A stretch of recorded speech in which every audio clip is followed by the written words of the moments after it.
What's up, everybody?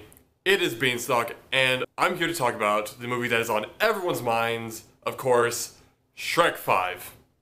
No, of course, I'm talking about Avengers Infinity War. We're going to talk about some speculations, a couple things that I've been reading online, not spoilers, no spoilers, but I wanted to go ahead and just kind of give my thoughts before this movie comes out. I've been waiting for this movie to come out for a long time. I'm a huge fan of the MCU. I grew up reading Marvel comics. I wanted to go ahead and just kind of give some of my thoughts as far as what I think might happen and what I want to see happen. So let's go ahead and just jump right into it. Now, of course, the first thing that most people are thinking about, of course, that Kevin Feige has talked about it and Marvel Studios has talked about it, is deaths. There will be deaths in this movie. Allegedly, they are going to be permanent. No more Nick Fury fake out deaths, or Phil Coulson fake out deaths, or Loki fake out deaths. There's a theme here. But I wanted to go ahead and give my thoughts on 5 characters who I think are going to die, and who I think are going to permanently die. Let's go ahead and address the elephant in the room. Number 1 is going to be Vision. We see it in the trailer. The Mind Stone is what gives Vision life. They're going to pull it from him and he's going to die. Number 2 is going to be Loki. And I say Loki because we've already had 2 fake out deaths with him. Now as of the end of Thor Ragnarok, he is more so on the side of good. He's allied with Thor and with the Asgardian space colony. Now, of course, in the trailer, we do see Loki offer the Tesseract to Thanos. It is, as far as fan speculation goes, it is the space gem. It's what allowed Loki to travel through dimensions and through planets and stuff to get to Earth in the first Avengers movie. But we do see him offer it to Thanos. The big speculation by myself and by a lot of other people is that he's going to try and betray Thanos, still allying himself with Thor, with the Avengers, etc. And then Thanos is just going to crush his head. Before I go on to number 3, one of the things that I have read, this isn't really a spoiler or anything like that, so don't worry. Ant-Man and Hawkeye will not be in the movie. Otherwise, I would definitely say Hawkeye is probably going to die. Number 3, I'm betting that Drax the Destroyer is going to die. His whole mission is destroying Thanos, and there would be something of a kind of a poetic justice in him failing to meet that goal and dying at Thanos' hands. Number 2 is, since we've already gotten a fake out death from him before, I would not be surprised if this is the time when Nick Fury actually does die. I don't know how it'll happen, whether he's sacrificing himself, jumping in front of a blast like Piccolo or something like that. Something of a poetic justice in him dying as well, with him being the person that brought the Avengers together at the end of Iron Man 1 in the end credits scene. Him dying, sacrificing himself in some heroic way would of course be something that it would be a death worthy of Samuel L. Jackson. It would be really, really cool. I'm looking forward to his character dying a heroic death, which is kind of what he deserves. Number 1, of course, we all know what it's going to be. Captain America. Chris Evans has gone on record saying that he's tired of playing Captain America. I can't blame him. He's actually a very talented actor, and he's a very talented director, and he kind of gets locked into being Captain America. Side note, that dude looks really, really good with long hair and a beard. I'm kind of jealous. But Cap is the ultimate character to sort of give himself up in a heroic sacrifice. If anyone is going to do it for the sake of the rest of the Avengers, it's going to be the man out of time himself. That's just how it is. So those are my thoughts on who I think is going to die. Let's change over to a brighter note. These are going to be some of the things that I am looking forward to, what I want to see in Infinity War. No specific amount, because I'm kind of free-forming this as I go. First off the bat, the one thing I really, really want to see is, I know her movie doesn't come out till next year, but for those of you who do not know me personally, I love Captain Marvel. I love Carol Danvers as a character.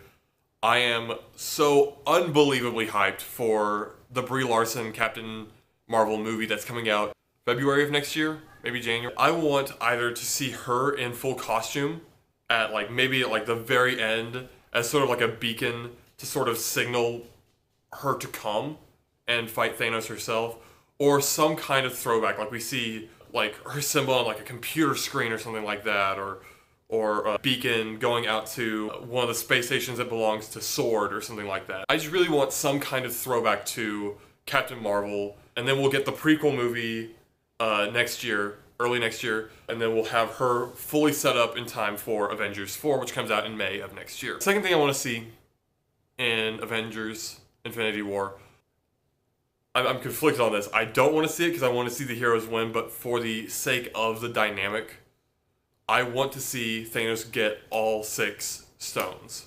I don't want to see them like undercut him and like as he's getting 1 stone, they take away another, or in some way.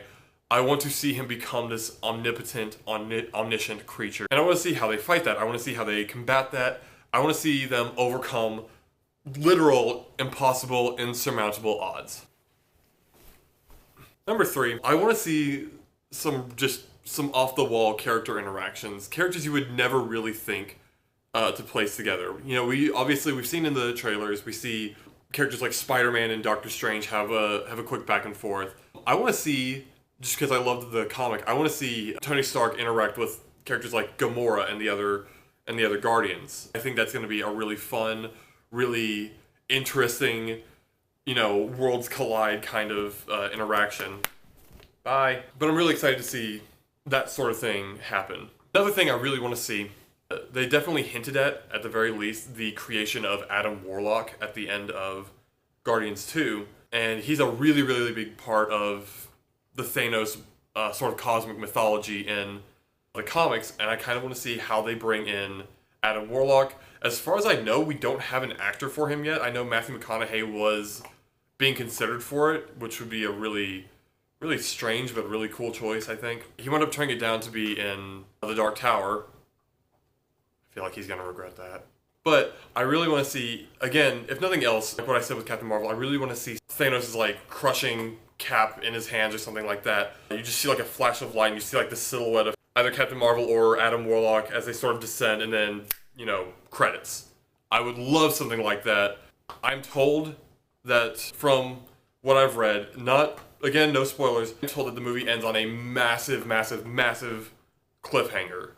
And I personally love cliffhanger endings because it gives me something to look forward to. I love resolution, but when we know that the part 2 is going to come in May of next year, the finale to this, we don't really need resolution for this film. We just need something to keep us going and something to keep us interested. Now, as far as I know, there's only going to be 2 movies in between Part 3 and Part 4. That's going to be Ant-Man and Wasp, and that is going to be Captain Marvel. The cliffhanger ending could be a massive, massive thing. Like, you could see multiple characters die at once. Again, there could be like the appearance of a major, major character like Adam Warlock or Captain Marvel. We're not going to know for another week. We're going to go to a 21 and up theater because they can serve alcohol there, and also there's no kids allowed. Is there anything else I'm forgetting? That's a good one. Love interest we don't want to have happen. No, fuck you. Love interest I don't want to see happen. Black Widow with anyone except the Hulk. I love that pairing because to me it's too perfect in a way because they are so very different from each other.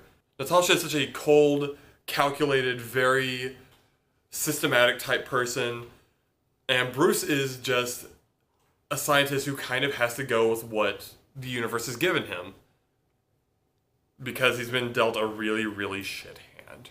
And there's something about the dynamic of their romance that I really, really, really love, because there's something so sincere about their relationship. Black Widow with anyone else, you know, Black Widow with Cap or, you know, Falcon or Tony, you know, it doesn't really do it for me personally. I'm kind of over the whole Captain America Sharon Carter thing. We don't really need it. It's kind of gross because you dated her grandma. Anyway, in about a week we're gonna go see Black Panther 1.5, and after we do, I'll post some kind of spoiler-free review, and I hope you guys are looking forward to it.